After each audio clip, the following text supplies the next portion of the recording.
Welcome back, Bannock folks. You're tuned in to another episode of Bannockdotes, the podcast that's holding it down for the underground sound here in Ontario, Canada. And I'm your host, Phil Paxton. Thank you for joining me today. We got a good one for you. Before we do anything, make sure you're subscribed to the YouTube channel. Give this video a like if you enjoyed it, of course. And leave a comment down below. Did you like it? And if you didn't like it, leave it down in the comments below. If you've got any ideas for any upcoming guests or any questions you want me to ask any of the guests that I have on the show, just let me know all in the comment section in this video down below. Thank you very much. And if you aren't already, make sure you subscribe to the Instagram page. That's just at Bannockdotes, BANDECDOTES. That's where we do all the updates for all the shows. Anytime that we're posting any reaction videos, it's all happening there. Also, I know I mentioned it in the reaction video, but we're at 219, 214. I don't know. We're in the 200s of the subscriptions on YouTube. Thank you so much. I really appreciate it. You're the folks that keep me doing this thing. Because sometimes I feel like I don't want to do it. And then, every week someone says something really nice about the show. Or, someone says something nice about finding out about a new guest. And, which is really what the show is all about. And it makes me feel good. And it makes me realize that I'm doing a good thing for the people. At least I think I am. All right, well, talking about Ontario, let's jump into local Ontario shows happening right now. Tomorrow, September 29th in Waterloo at Maxwell's, we have Cancer Bats and Comeback Kid playing with Chastity and Bad Egg.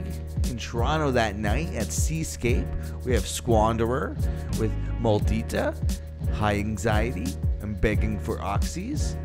Friday, September 30th in Kitchener at the Army Navy, Total Punk Annihilation with Maldita, Lager, The Essential Letdowns, and UTL. In Hamilton that night, however, Comeback Kid, Cancer Bats, Chastity, and The Good Depression. They're playing at Bridgeworks.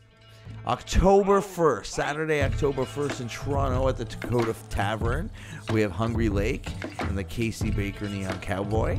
In Brampton that night at Spot 1, Comeback Kid, Cancer Bats, Chastity, Cohesion, and Mile End. Bliss Fields and Keep are doing a run of shows together. Friday, October 14th, they're in Toronto at Toronto Style Bar. Saturday, October 15th in Montreal, they're at Turbo House. Sunday, October 16th in Brooklyn at St. Fetus. Juice and Total Silence are doing a run that same weekend. Friday, October 14th in Hamilton at The Doors. Saturday, October 15th in Montreal at Hemisphere Gouache. Sunday, October 16th in Toronto at Seascape. And Rest Easy and with Instep are also doing shows that weekend. Friday, October 14th in Toronto at the Bovine. Saturday, October 15th in Montreal at Hemisphere Gouache. Sunday, October 16th in Ottawa at Dominion Tavern. Friday, October 14th in Toronto at the Garrison, New Friends DIY presents Respire with Mark Boulanger of Massanera, playing with Terry Green, Basque, and Treehouse of Horror. Also in Toronto that night at the Hard Luck Bar, we have the Casualties playing with Dead Wolf, Choices Made, and The Slime. Saturday, October 15th in Hamilton at the Doors Pub, Steel City Hardcore presents Rust with Gavel, playing alongside with Die Alone, Shut Away, Entice, Just Right, and Spirit of Vengeance. That's going to be a crazy show. So many bands playing and at such a sick venue. Friday, October 21st in Toronto at Linsmore Tavern, Night Feeder with Absolute Dioxide, Spearhead, and Fertilizer.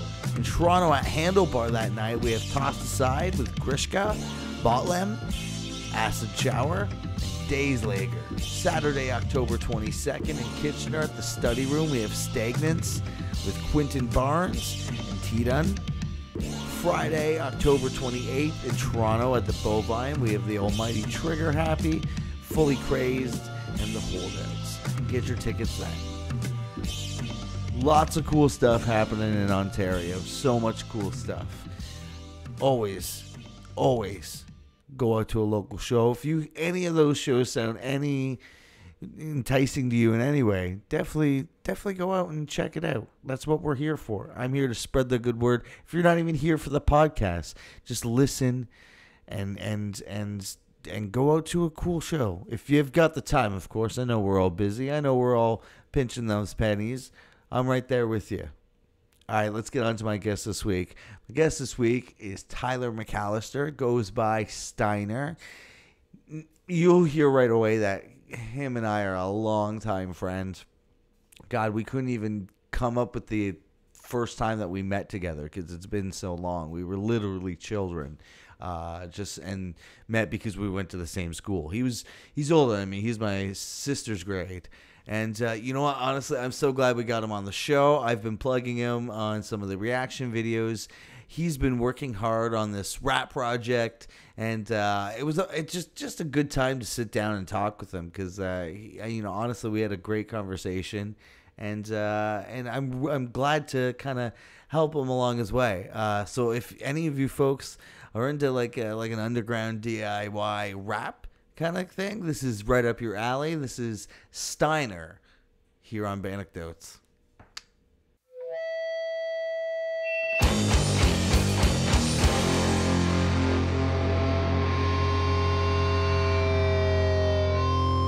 Welcome back, Bannock folks. You're tuned in to another episode of Bannockdotes, podcast that holds down for the underground sound here in Ontario, Canada. And I'm your host, Phil Paxton.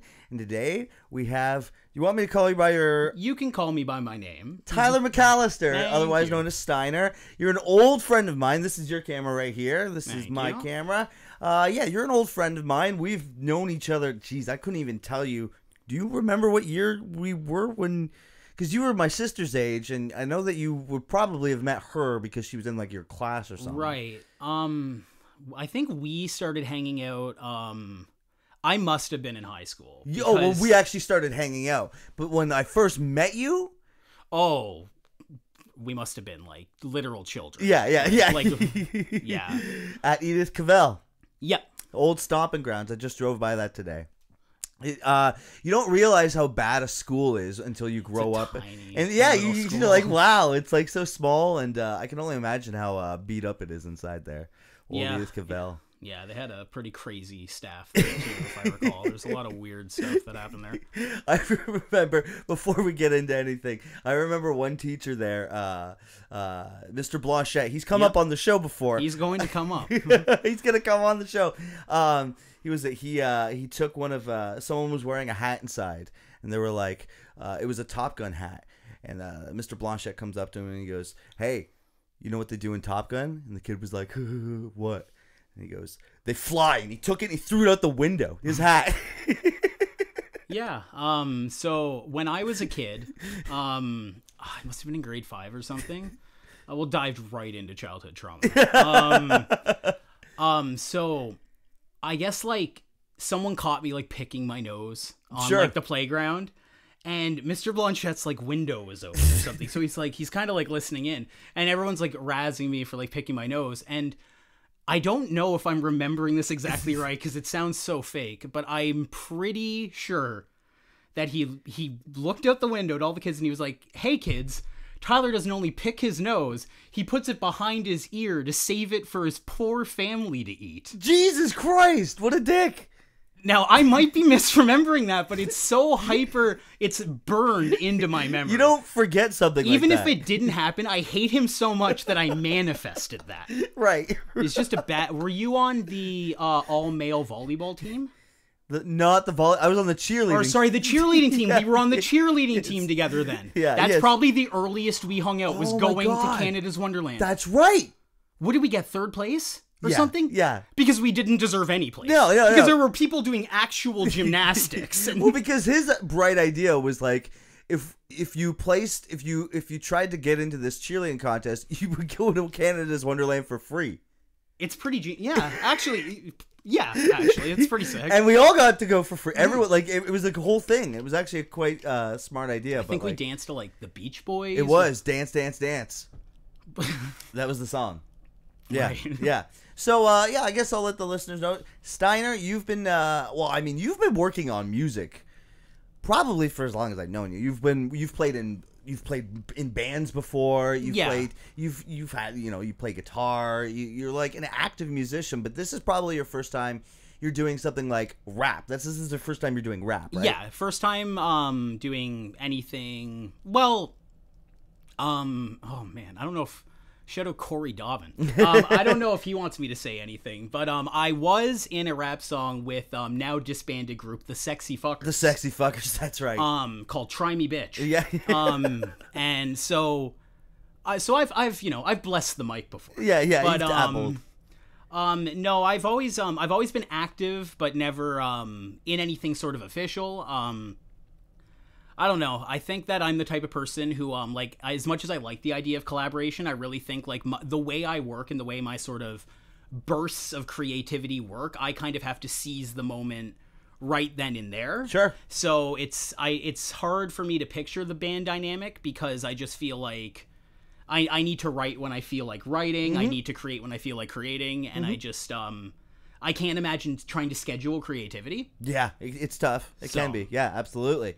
But yeah, you've been doing Steiner now, which is super sick. You've got how many singles out now? 6. Nice. 6 on Spotify and all other streaming. And then you've probably got, like you said got a whole album in the pocket, or I've got some stuff in the vault. Yeah. I'm trying to be a little bit more. I haven't been doing this very long. Yeah. But I'm trying to be a little bit more selective about how quickly I'm releasing things now. I don't want to put everything out and then just have these big empty pockets of time. I don't think it's a great time for an album. I think the way I'm going with singles right now makes a lot more sense. Absolutely. Because I'm actually having some very mild success with putting singles out. So, but I have Shoutout Sydney. I have Newsflesh, if anyone's aware of them, working on my album artwork. I've had some great people help me along the way with this project. So I have a lot of stuff in the vault, but I don't want to put everything out in one body of work and then have it sort of just get lost in translation as other things come out. Yeah, and I totally relate with that because sometimes being in a band, that's exactly what happens. Sinner put out that whole full length, and we really love that record, but a lot of the times people are just kind of like are just finding out about it, and like it feels weird. It's like it's fun to say like, yeah, we have a full length under our belt, but it feels professional. You want, yeah. And like, what's something super cool about what you're doing is you're mixing and mastering, producing, and doing it all yourself, right? Yeah, I don't make. I lease my beats from a few people. Yeah. So I'm not making my own beats, but everything is mixed, mastered, recorded by me. Self-taught. Yeah. I so just impressive. I had never even worked in a DAW, I guess they're called. Like 6 months ago, I was looking up tutorials on Audacity. Right. And I was recording like really bad sounding songs. Like Sure. there's a very, very, very bad version of Mr. Mime that I recorded on Audacity that made me think I was just not going to do this. Yeah. It was such a blow to hear this poor, like I'd sunk so many hours into this recording and it sounded abysmal. And then I had people point me in the right direction, and I feel like I'm kind of getting it now, but it's a very loose project. I don't have any goals in mind with this. It was really just to kind of I had just written all these rap songs since 2017, I'd say. Cool. And I just really felt like some of them should get recorded eventually to some capacity because I just thought, I have this music, why not bring it to fruition? And I had spent all this time sort of fantasizing about what it would sound like. So it's really, even if no one was listening to it, it's still really gratifying to have actually put this out, put it all together, and have this body of work that even I can look at and just be like, I said I was going to do something, and now it is out there and some people seem to be liking it. So. Yeah, and now how does it feel that you got it like started now? You got some songs out there. It was scary at first. You were one of the people who gave me the type of feedback I needed to hear. Not even like Corey gave me constructive criticism, which I really liked.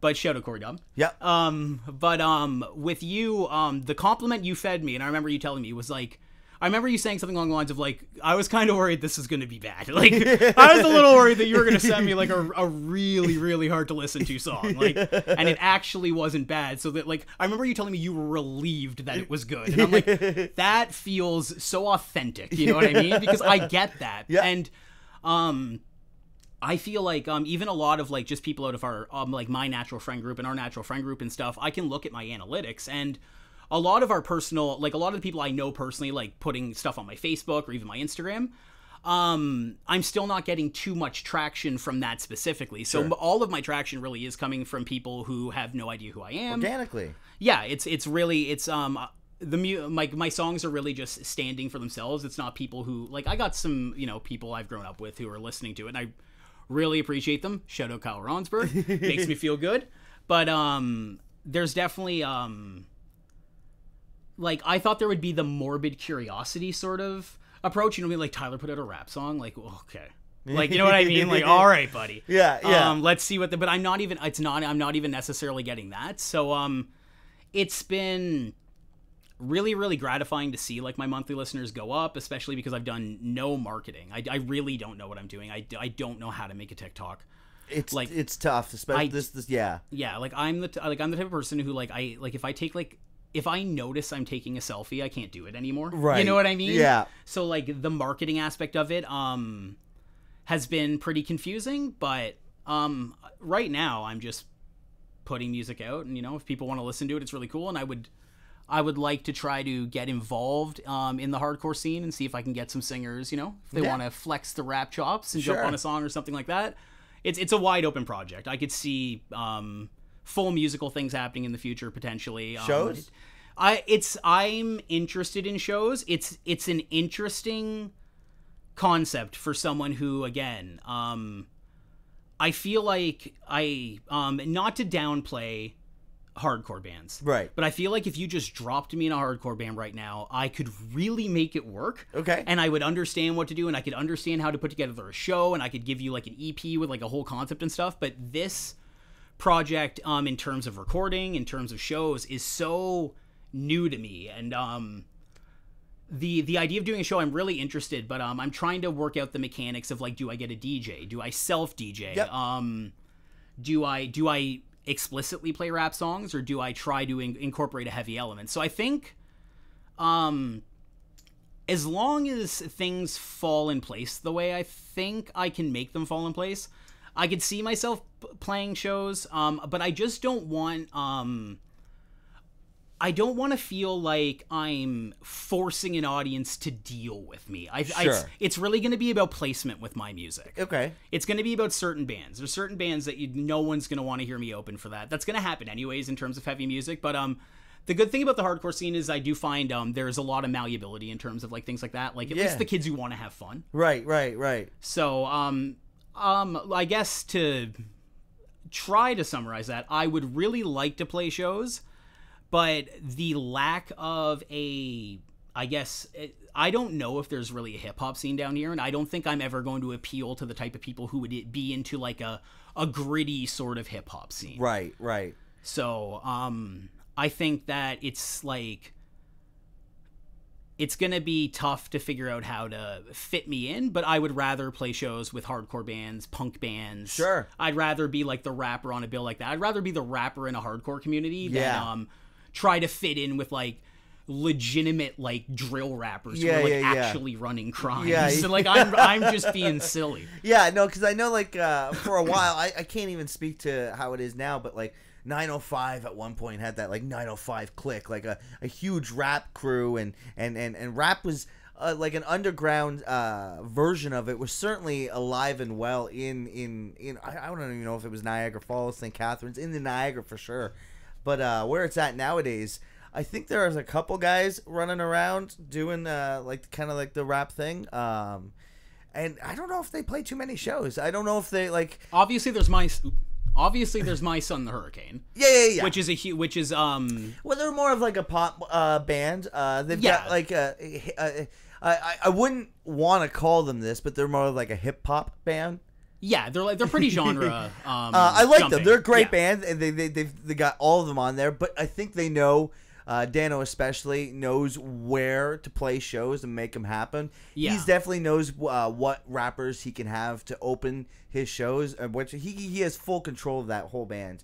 So I know that there's that, but like, yeah, really, other than that, I don't know if there's really big rap presence, and if there is, it's not really communal like hardcore is. Yeah, you even hear about these bigger artists from just a few years ago, like Lil Pump not getting recognized in Japan, or right. You hear like Smoke Perp playing a show to like 10 people. Yeah, and I think that this is the type of music in general where you like getting people to shows in general is a lot harder. How do I say it? Like, rap music sounds worse live a lot of the time. In my opinion, or it's someone rapping over. If you don't have the production to put into a live show, a rap show is like me with my laptop rapping over my beats. It can be, yeah. And I probably have a backing track because I don't necessarily know how the sound quality is going to be. Yeah, exactly. So, whereas there have been bands where hardcore benefits from the fact that energy is really hard to capture on a recording. Right. And then you see a band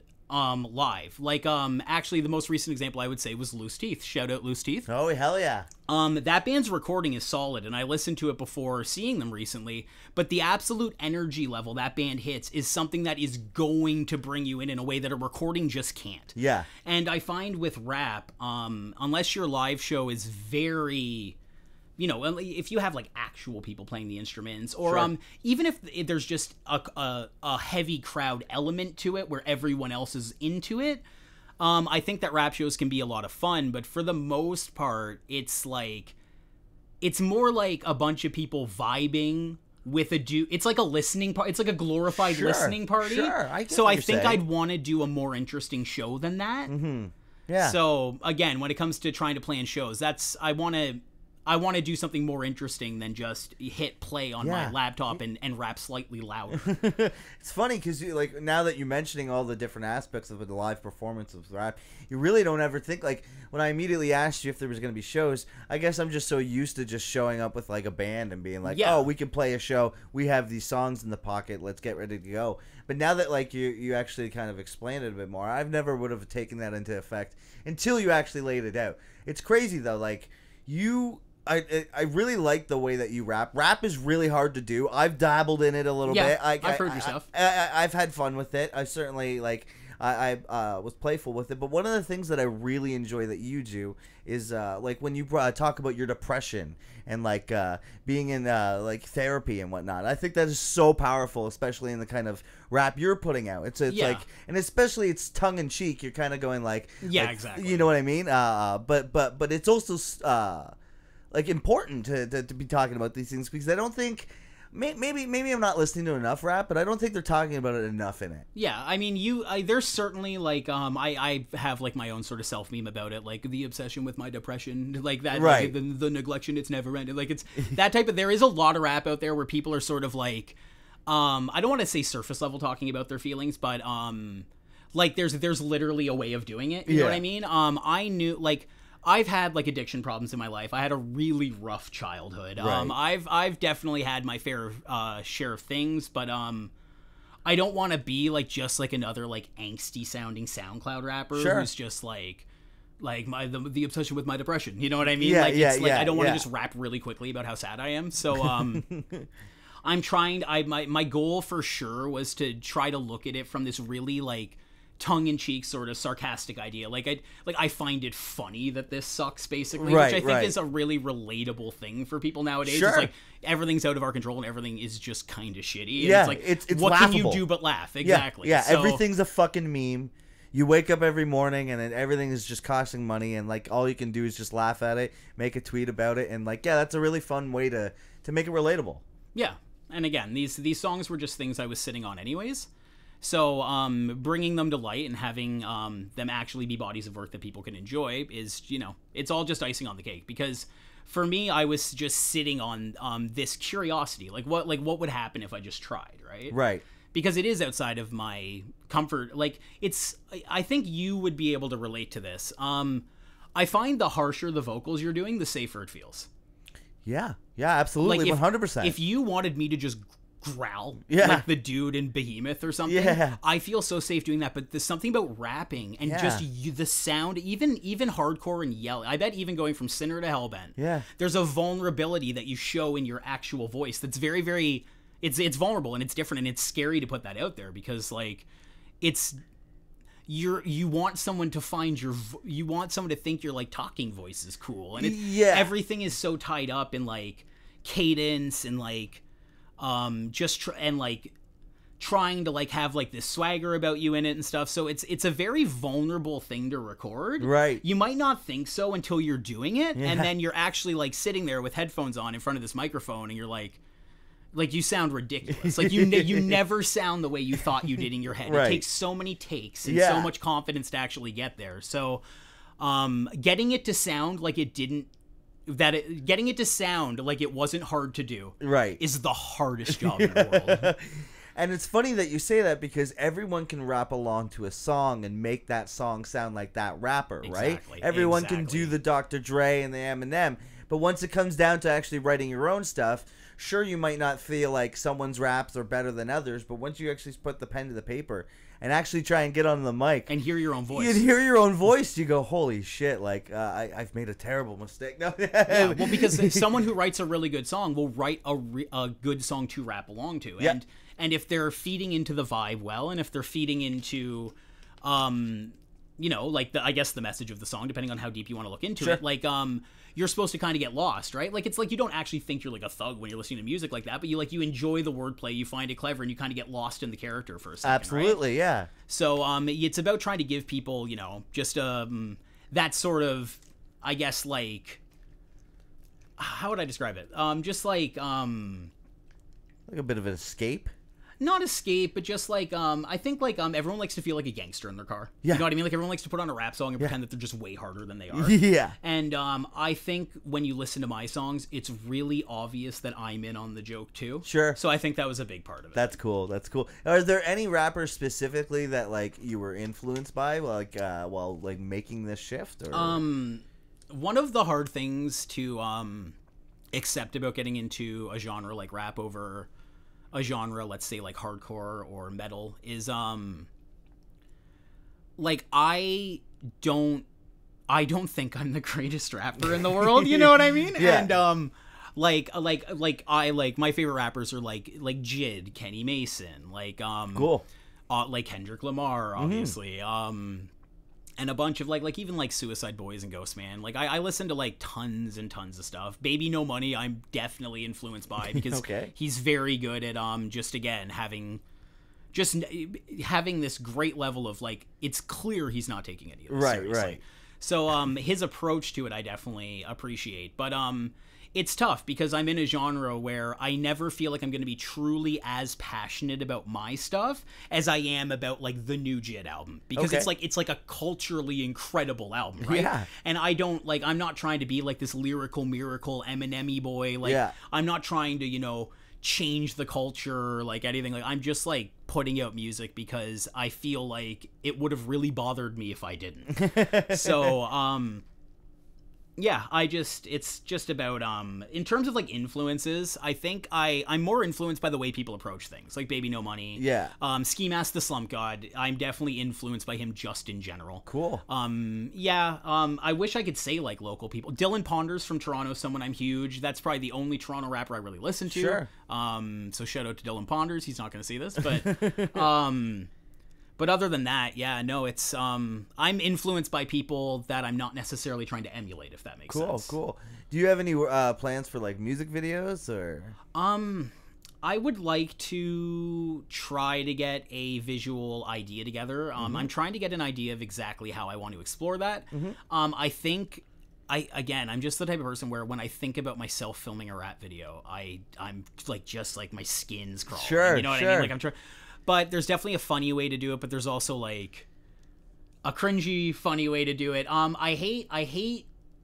I've never liked comedy music. I've never liked comedy rap. Sure, yeah. So the idea of like trying to hit that balance with a music video is also really interesting to me, because I don't want to make like a super serious music video where it's supposed to appear threatening or anything like that. But at the same time, I don't want to make like like a Lil Dicky video. Yeah, like you know what I mean? Shakewell does a really good job at yeah. His videos are like almost... Yeah, actually, you know what? The leg lock video by Shakewell, for example, is a perfect example of like it's more like a Tim and Eric like weirdness to it. That would actually, you know what? Now that we're just brainstorming together, that'd probably be an interesting direction to take it in. Sure. But again, it's as someone who's never tried to film something like that, it would be about I think I'd have to put my trust in someone else and try to get someone to direct and stuff because again, I think it's really easy to sit there and think about it and be like, I could direct an amazing music video and it'd be so funny, and you start picturing things in your head, but it's like these very vague images you're seeing too. So I think I would need help with that. There's a lot of time to grow, right? Like I really did just start doing this, so I think there will be a lot of time to explore visual aspects. I would be interested in animation potentially. Cool. Yeah. Maybe trying to create like a character. It's all very new. So going back to Shakewell, did you know he played in Betrayal? Betrayal, yeah. I had no fucking clue. Yeah, no, he absolutely played in Betrayal. It's just, there's a good chance we've seen him at Mikado. We did see him at Mikado. That's so sick. No, yeah, that was literally him. Oh my god, that's so dope. I just learned that on Tiger Bell. Shout out Shakewell. Shout out Shakewell. Yeah, I know you're watching. Shakewell. Now, rap nowadays is kind of wild. Have you heard of this AI rapper? Oh, yeah, that was dismissed quickly. Yeah. He got signed and dropped within the same 24 hours.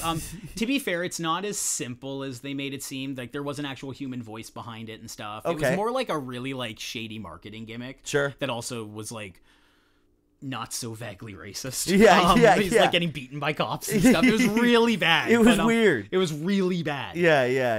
But that, honestly, kind of goes to show, like, what I'm dealing with. Because like the world. Well, the whole concept of trying to try to get into rap music is so odd when you're hearing that like an AI rapper just got signed and stuff. And I'm like some dude in my 30s.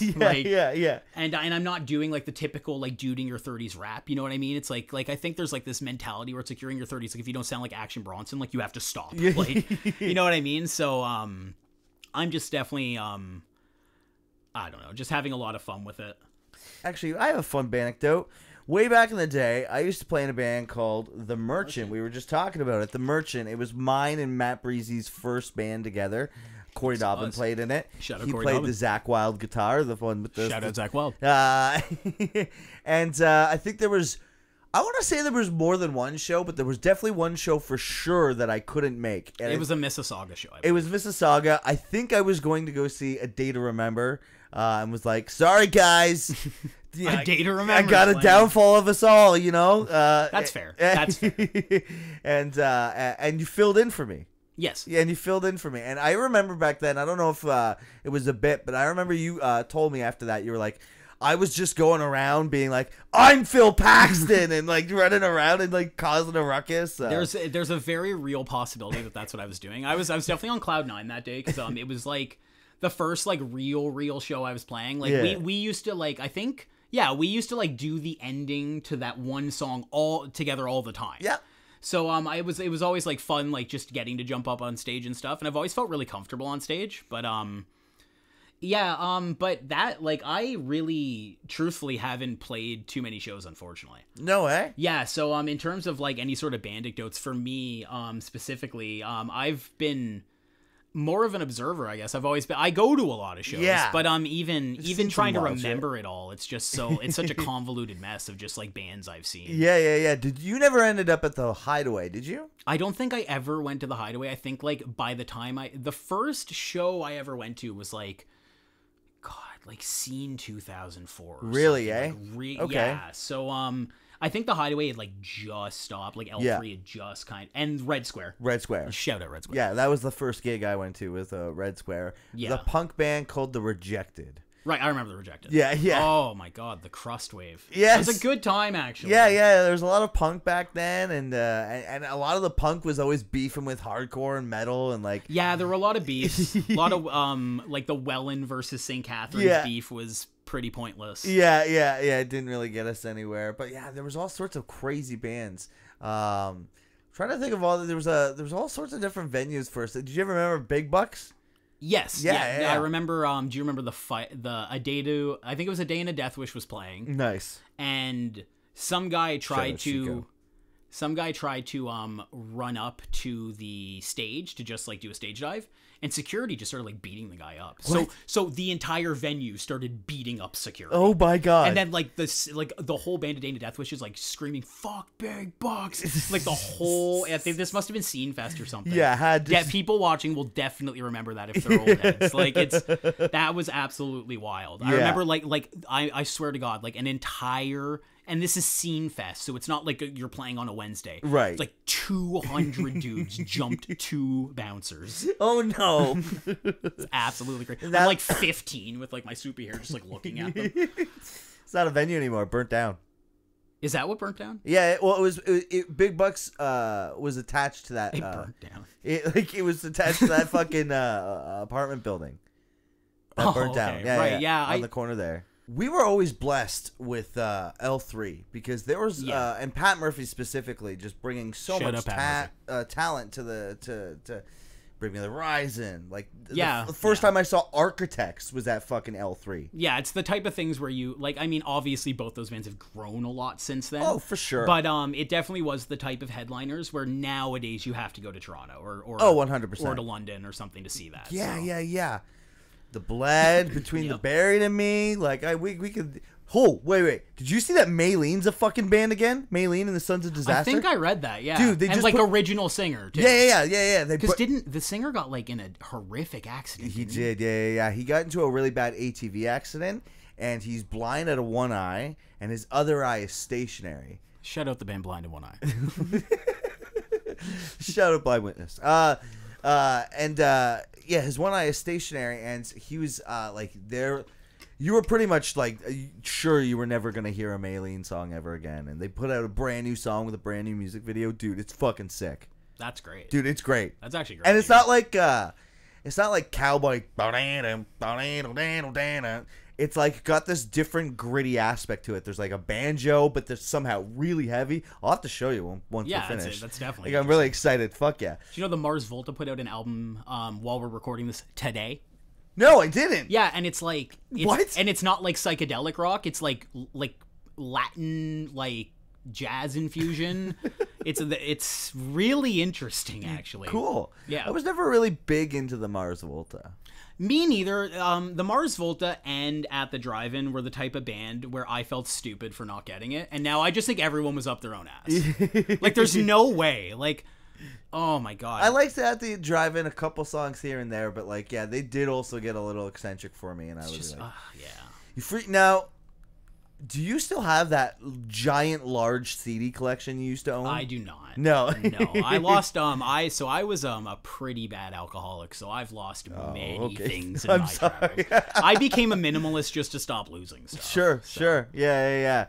I just donated a bunch of CDs to Mind Bomb, so that's just what made me remind me. It's really unfortunate because I definitely had some really interesting stuff. Like I had like a Holly Springs Disaster 3-song demo tape from the first time they played St. Catharines. Me and Shoto Kyle Fisher, both they just gave it to us because we like went up to them. We were just so blown away by this band. We're like, you guys are going to be big. Yeah. And the Holly Springs Disaster.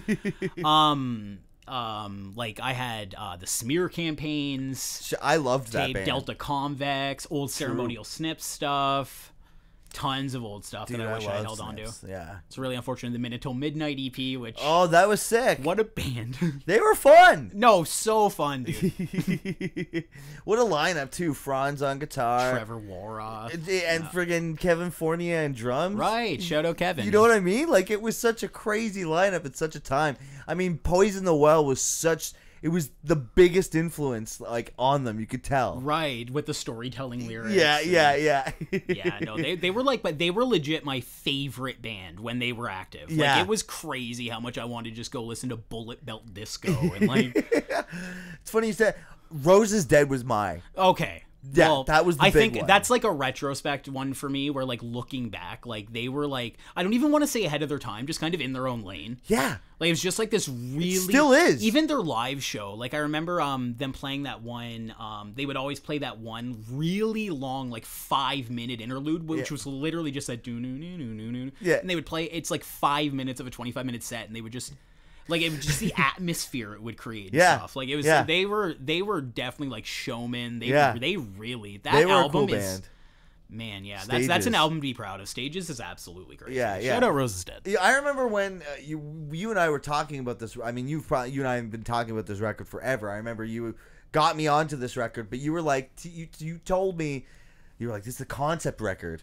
And you were like, you told me about like Keziah? how, yeah, no, not Keziah. You Okay. told me it was the Stages, about how the record was about how it just started raining and never stopped raining, and then everybody. Did I say that? Yeah. Well, I wonder if I'm right. Shout out me. Yeah.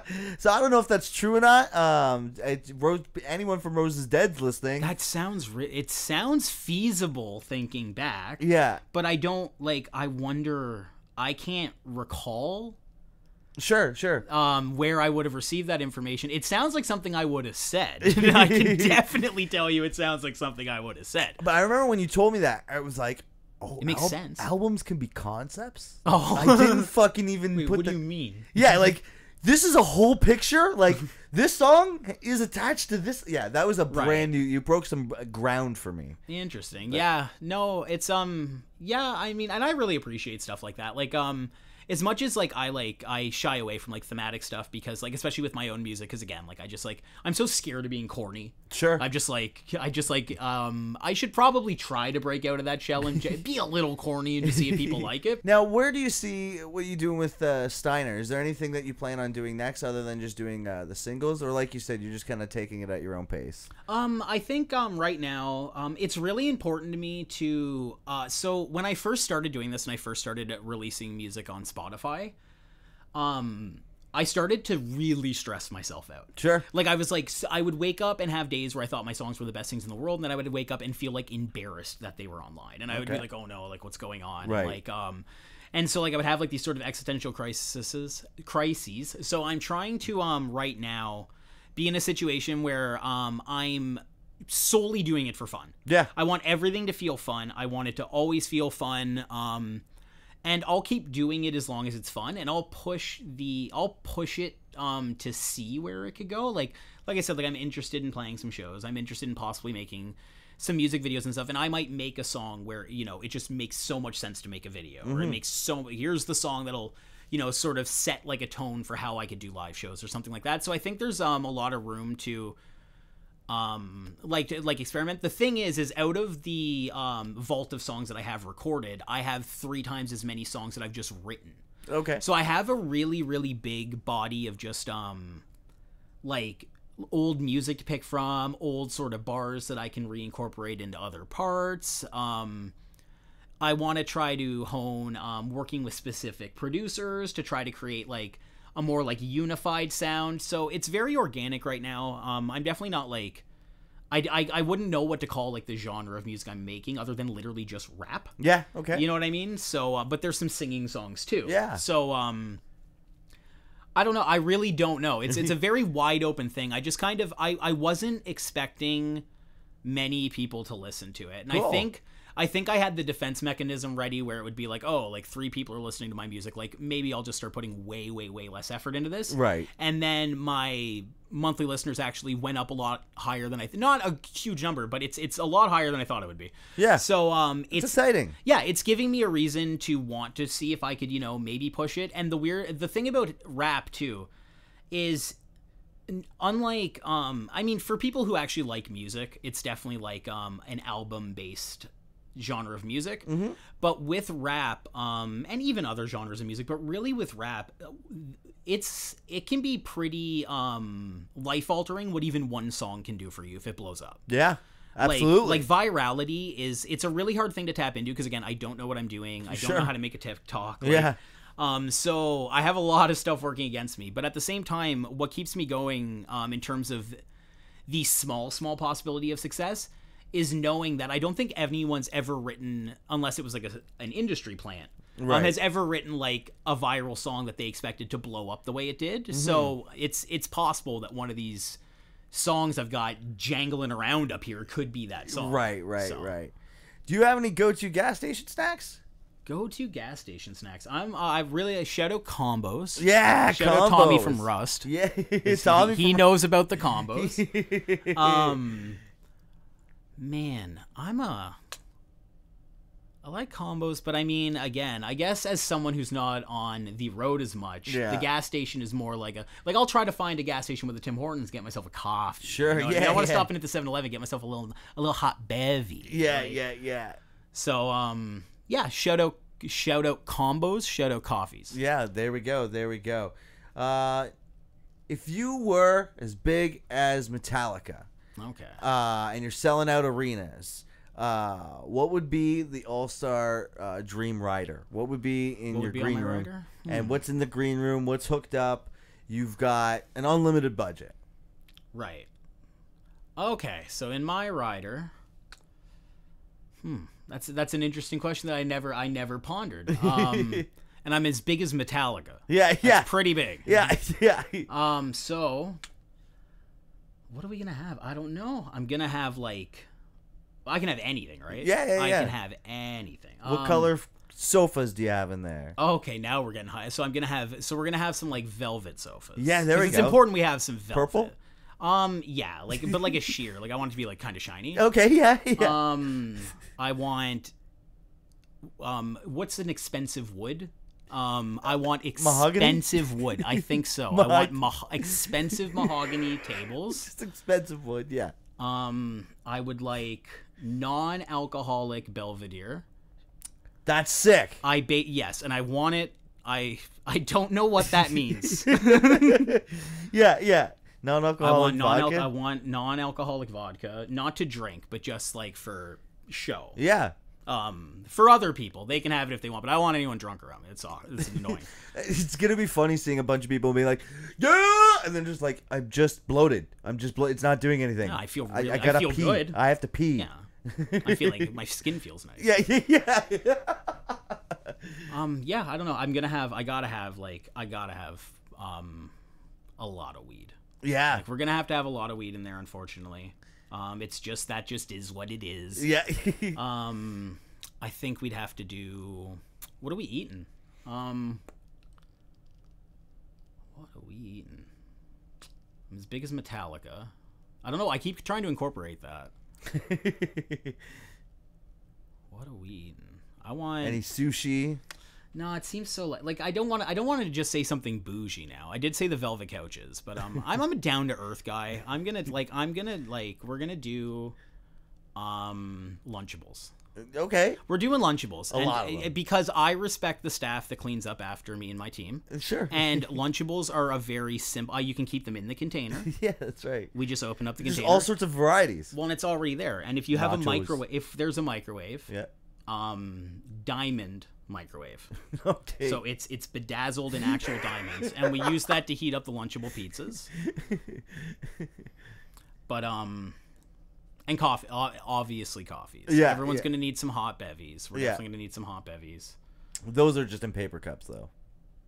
Yeah. Well, no, I want mugs with individual names. Okay, yeah. Diamonds, of course. A lot of Sure. diamonds. That's great. Awesome. That's a great answer. So I've only got one more question here for you. If you can, try and give me a list of all-time favorite artists. If you can give me 5. If you can't give me 5, maybe give me 3. If you can't give me all-time favorite artists, maybe just artists that you're currently listening to right now. Right. It's pretty tough because again, and I know everyone listens to a lot of genres, but I've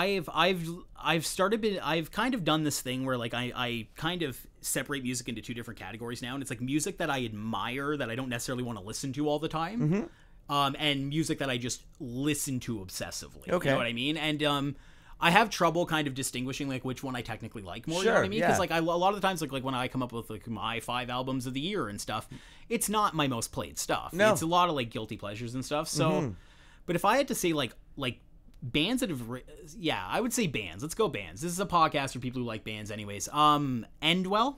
Yo, fuck yeah. Shout out Endwell. Misery Signals. Early Misery Signals.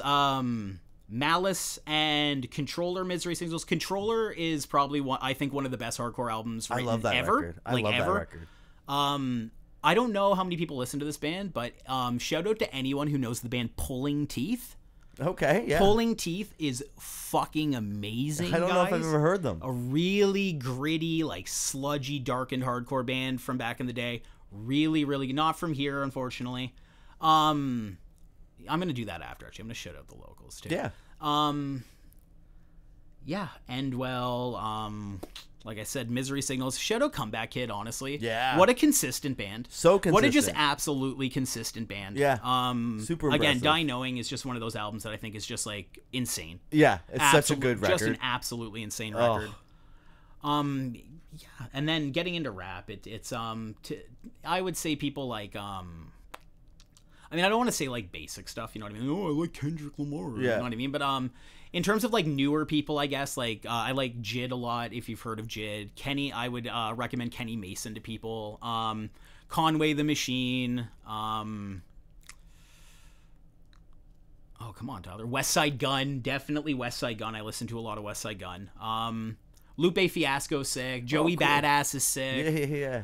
A lot of people have put out great records this year, like Joey Badass and people like that. Like, there's a lot of really, like, hip hop's a really, really incredible genre that, if anyone on here doesn't pay that much attention to it, I promise you that hip hop right now is going through its punk phase. It's a different genre than it used to be. It's so experimental. It's so limit pushing, and it's not just about like, because there's Scarlord out there screaming over trap beats. Like, that's not what's interesting about it. No. Like, it really is like such, it's I know the hardcore community has always been pretty much down with rap, you know what I mean? There's always been a real recognize real, but there's definitely a lot of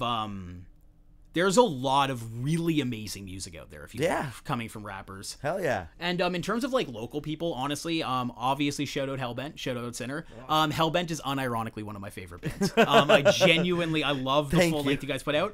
Shout out Cold Shoulder. Yeah, dude. Shout out Cold Shoulder for putting out an album where not even one snare hit is a waste of time. Yeah. The most concise hardcore record I've heard in a long 20 time. minutes. Shout out you guys. That's incredible stuff. Yeah, it's a good record. Really, it's a very concise record. You guys too with Hellbent, very concise. Oh, thank you. It's a concise record, no time wasted. Yeah. Which I really appreciate because I like my songs short and to the point. Yeah, that's just it. Yeah, so do I. So, shout out Rust, obviously. Shout out Trauma Model, who dropped today. They just dropped a record today. Crazy heavy one, guys. Making Your Own Hell. Definitely go check that out. Absolutely good album. Now I'm scared to like leave people out. Shout out Trauma Lane. Yeah. Shout out Reality Denied. Yeah. Can't leave them out. Oh, no. The funnest band in Ontario. Oh, RD. Yeah, I don't know. I love music in general. That's the thing. I think I like more music than I hate, and it's a nice feeling. I used to spend a lot of time thinking about like, well, I don't like this genre, and I don't like this genre, and I used to like be so like into just heavy stuff and stuff alone, and now like I'm listening to everything that comes out, and it's really rewarding, and I feel lucky to be the type of person who still hungers for new music versus just getting to 30 and just spinning the same 20 hardcore records I used to listen to. So. Yeah. Sick. Awesome. So where can listeners reach you at? What are the social medias? On Instagram, my name right now is, oh god, I didn't think about how dumb this would be to try to explain. It's Stein05. So that's, I'm not going to spell it. It'll be somewhere in a description, I'm assuming. On Spotify, my name's Steiner. On Apple, on all platforms, obviously, my name's Steiner. You can go on to my Instagram, which has my link tree in it. It'll always have my most recent single at the top. I have a Bandcamp. Shout out Phil, who bought one of my songs, and I did not realize in time, and you will be getting a refund, it turns out. I did not realize because I did not check because I did not think anyone would be buying my music. So shout out Phil. But yeah, I have a YouTube channel, but just listen to me on Spotify. Let's get that monthly listener number. Awesome. Well, right on. Well, we'll take it easy then.